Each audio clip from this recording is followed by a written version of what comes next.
Salut à tous et bienvenue dans cette vidéo. Aujourd'hui je vous propose d'imprimer de la figurine. Allez, on y va.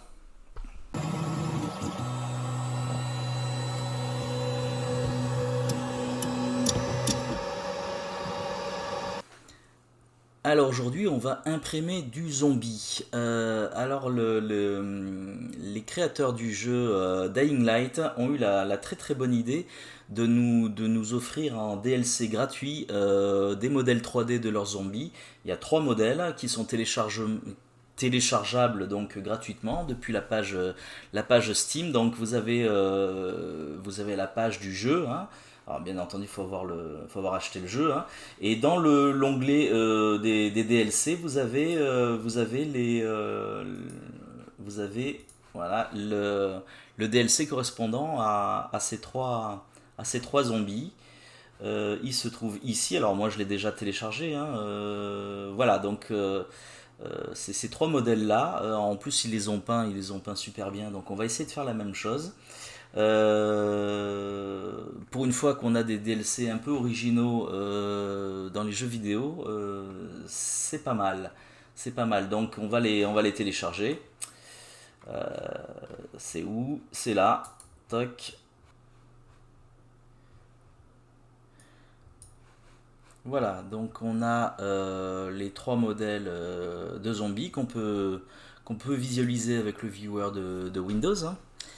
Alors, voilà, donc le premier, et on peut voir ils sont super bien faits, très bien détaillés, avec les pustules là, voilà, voilà, donc ça c'est le premier, le deuxième, voilà, et le troisième,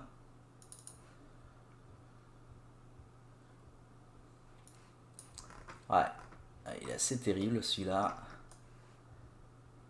Il est assez terrible, il risque d'être difficile à imprimer parce qu'il y a quand même plein de petits détails. On va quand même essayer, on va voir ce que ça donne. Donc là, une fois qu'on a les modèles 3D, ils ne sont pas pour autant interprétables par l'imprimante, il faut les convertir en G-code. Alors le G-code, c'est un langage donc dans l'impression 3D, c'est des lignes numériques essentiellement. En fait, on va utiliser un logiciel qui s'appelle un trancheur qui va convertir ces modèles 3D en tranches, en fait. Alors moi je vais utiliser Repetir, qui est un logiciel gratuit, hein, qui est relativement simple. Alors si on a envie d'aller dans les paramètres, il y a quand même de quoi s'amuser, mais enfin il est relativement simple d'accès. Donc voilà, ça se présente comme ça. Ça il est paramétré, répété et paramétré par rapport à mon imprimante. Donc la zone d'impression correspond à mon imprimante, c'est-à-dire en gros un cylindre qui fait une douzaine de centimètres de diamètre par, alors je sais plus si c'est 15 ou 18 centimètres de haut. Voilà, donc concrètement, je peux imprimer dans ce volume-là. Je vais transférer le modèle 3D comme ça.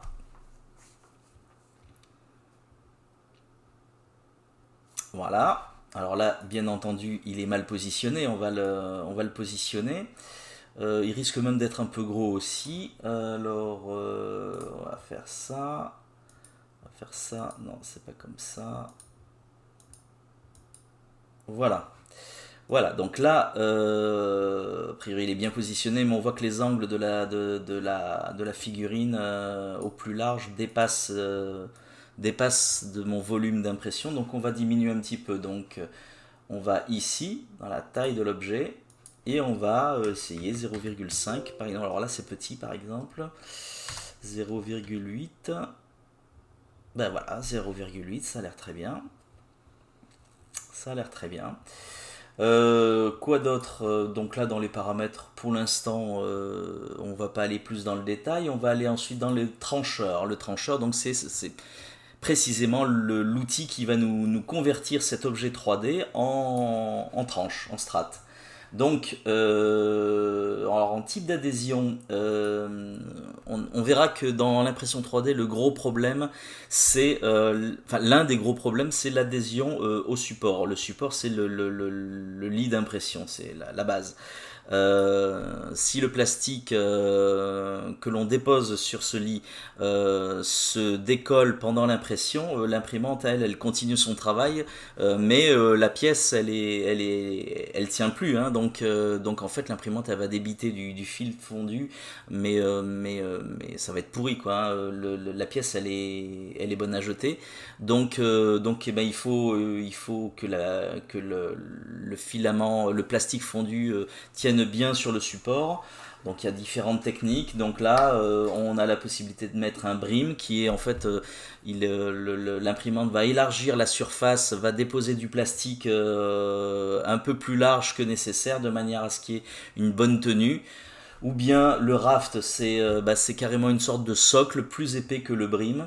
Là, en l'occurrence, dans notre cas, on a déjà un socle qui fait partie de la figurine, donc ça va nous faire un très bon raft, ça. Donc là, ben, on va laisser sur aucun en type d'adhésion. En qualité, voilà, c'est 0,1, 2 ou 3 mm. Vu la finesse de la figurine, je vais le mettre en 0,1. Bah, dans l'espoir que ça nous rende bien les détails, notamment au niveau du visage. Ça risque d'être un peu compliqué là, les espèces de lambeaux de chair, je sais pas trop ce que ça va rendre. Donc on va le laisser en 0,1, ça va prendre plus de temps bien entendu, mais ce sera sans doute mieux, plus joli en tout cas. Alors ensuite la vitesse. L'imprimante, elle peut aller jusqu'à 60 mm par seconde, mais pour une bonne qualité d'impression, il est recommandé de baisser un petit peu. Alors là, je vais faire à peu près moitié, je vais le mettre à 40. Euh, voilà, dans l'espoir que ça nous fasse une impression plus propre. En densité de remplissage, alors il est évident que cette figurine-là ne sera pas pleine, hein, elle sera creuse. Et on va la remplir partiellement avec des sortes de formes de nids d'abeilles en fait. Donc à 20%. On va voir ce que ça donne hein, une fois que la pièce aura été tranchée. Ce sera beaucoup plus clair. Donc voilà, je vais laisser les paramètres tels qu'ils sont sauvegardés là. Je vais utiliser en plastique de l'ABS. Et ensuite, ben, je vais trancher. Donc là, le système me convertit mon objet 3D en objet G-code. Voilà, alors l'objet peut sembler bizarre. J'en ai pas parlé d'ailleurs dans l'onglet trancheur.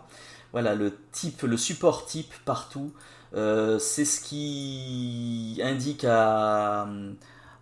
au trancheur donc de créer ou non des supports. Là, la figurine que l'on a, là on le voit assez bien là, on a les bras qui sont dans le vide. Comme l'imprimante va imprimer, va déposer le plastique strate par strate, quand il va vouloir imprimer les bras, les bras ils sont dans le vide, donc il peut évidemment pas poser du plastique fondu. Il faut pas s'imaginer que le plastique va se figer dans le vide, hein. Il reste mou trop longtemps pour pouvoir faire ça. Donc l'imprimante construit ces espèces de supports. En fait, elle dépose du plastique de façon très très superficielle, de façon très très légère. Donc ça, comme ça s'enlève très simplement une fois que la pièce est finie. Mais ça sert de support, c'est-à-dire qu'après, quand elle va construire les bras, elle va déposer le plastique ici sur ces supports et ça va tenir. Donc c'est plutôt pas trop mal foutu. Si on se rapproche un petit peu, on va voir le visage. Alors voilà, donc là on voit très très bien qu'il est construit avec différentes strates. Et si je regarde comme ça, avec ça, on va le mettre comme ça. Et là en fait, voilà, là on voit très très bien ce que j'appelais tout à l'heure les nids d'abeilles qui n'en sont pas puisque c'est carré là. Alors, en fait, c'est des croisillons. Alors, l'imprimante va construire l'intérieur en croisillons de manière à rigidifier le tout sans pour autant gaspiller trop de plastique inutilement. Donc, la pièce reste légère et rigide. Et donc là, en fait, strate par strate, on monte, on monte, on monte, et en fait, elle construit la pièce avec le support là où elle a vu qu'elle en aurait besoin, hein. Et voilà, donc ça nous construit la pièce de cette manière.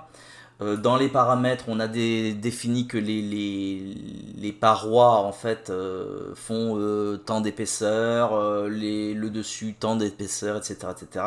Tout est déjà paramétré. On verra plus tard, une prochaine fois, le moyen d'aller vraiment très dans le cœur du paramétrage du logiciel. Mais c'est pas le but de cette vidéo aujourd'hui. Donc là, on a un modèle 3D, enfin un modèle G-code qui est prêt à être imprimé. On va le sauvegarder comme ça. On va le mettre sur le bureau. Je l'avais déjà copié. Et ce modèle 3D, eh bien, on va le copier sur la carte SD que l'on transférera sur l'imprimante.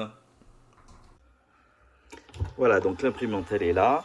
J'insère la carte SD dans le lecteur. Voilà.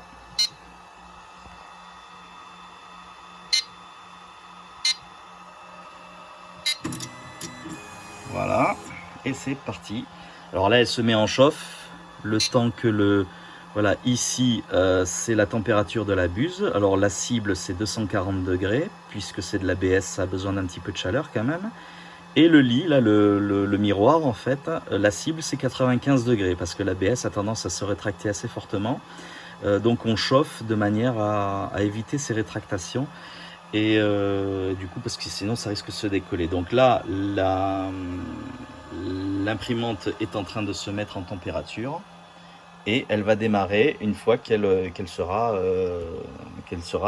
aux deux bonnes températures. Voilà, c'est parti. Voilà, donc là je vais enlever ces petites cochonneries parce que ça sert pas à grand chose. Voilà, donc là elle est en train de faire le tour du support. On a vu que la figurine elle est prévue avec une sorte de socle. Donc là en fait elle fait le pourtour, c'est la zone extérieure et en fait l'impression va se faire à l'intérieur de ce cercle. Une sorte de délimitation de la zone d'impression.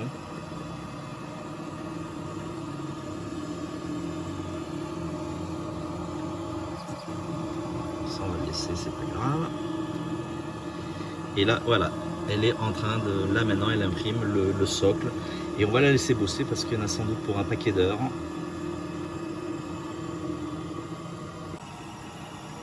Voilà, ça doit faire à peu près 2 heures que ça imprime. C'est lent hein, parce que c'est des couches très fines de 0,1 mm et j'ai pas mis en vitesse maximale de manière à avoir une qualité un petit peu supérieure. On voit donc le remplissage qui se fait, alors j'appelais ça des nids d'abeilles, ça n'a pas la forme de nids d'abeilles mais en tout cas c'est des sortes de croisillons. Voilà, donc là elle fait le socle bien patiemment, j'espère que ça va aller jusqu'au bout, hein. Pour l'instant tout va bien.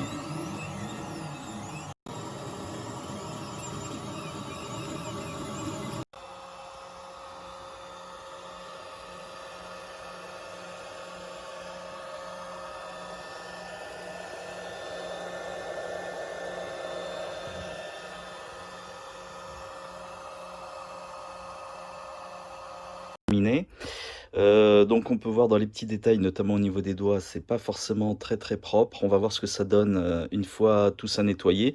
On voit bien là les supports que l'imprimante a construits pour pouvoir soutenir les éléments qui sont dans le vide sinon, hein. Donc on va les enlever, on va voir ça. L'impression a duré environ 6h30, je sais pas précisément plus parce que ça a tourné pendant la nuit. Et on va voir combien on a utilisé de plastique. Voilà, toc, 44 grammes. Voilà, 44 grammes pour la figurine, les supports inclus, hein. Sachant que le plastique, je l'achète en catégorie, enfin en qualité moyenne, on va dire 20-25 euros le kilo. Donc là, 45 grammes, il y a de quoi faire avec une bobine, hein. Voilà, donc là maintenant on va nettoyer tout ça et on va voir ce que ça donne de plus en détail.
Voilà, la figurine donc est débarrassée de la plupart de ces bavures, de ces petits problèmes d'impression. Globalement, elle est pas si mal. Elle est pas si mal. On voit quand même que c'est pas toujours très très net, mais bah, c'est normal, hein, c'est quand même de l'impression 3D. Et là, il y a quand même pas mal de petits détails. Alors, pour atténuer l'effet de stries propre à l'impression, à ce type d'impression 3D, hein, on peut voir là de près, je sais pas si on le voit très très bien. Voilà, on voit qu'il y a un effet de stries. Ça va s'amplifier avec la peinture. Donc ce que je vais faire, je vais pulvériser un spray, voilà, c'est du mastic en spray. Ça, on trouve ça, c'est dans les magasins pour les voitures, notamment pour les carrosseries. Voilà, c'est en fait c'est comme une bombe de peinture, sauf que c'est du mastic. C'est pas aussi pâteux que le mastic, bien entendu, mais voilà, ça va combler ça va combler les stries. Alors, faut y aller mollo parce que ça risque aussi de combler enfin d'atténuer les détails, donc ce serait dommage. Donc, je vais pulvériser ça. Ensuite, je mettrai un primaire d'accrochage de type comme celui-là.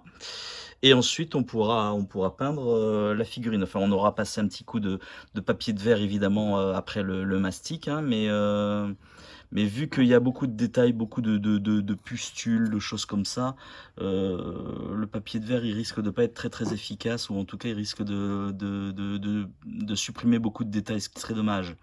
Donc, on va essayer d'y aller mollo et on va tout miser sur le mastic.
Voilà, c'est tout pour cette figurine. Elle n'est pas complètement finie, hein. Il y aura peut-être deux, trois petits détails à rajouter ça et là. Il y aura le socle à peindre, enfin à terminer. Bon, clairement, on n'est pas au niveau du modèle qu'il y a sur Steam, hein, mais enfin, chacun son métier. Niveau impression, bon, ben, on a vu que bon, globalement, elle est plutôt pas trop mal. Elle est pas nickel nickel, hein. Il y a les dessous des bras qui sont un peu rugueux. Il y a le filament qui s'est pas déposé de façon très propre. Mais enfin, là, c'est un zombie, donc il suffit de mettre un peu de sang et ça fait très bien la blague. Il est évident que si ça avait été une pin-up, c'était pas du tout la même problématique. Voilà, sinon globalement, ben, la figurine est relativement réussie. En tout cas, moi, je la trouve plutôt pas mal. Ben, c'est tout pour cette fois-ci. J'espère que ça vous a plu et ben, je vous dis rendez-vous pour une prochaine impression. Allez, ciao!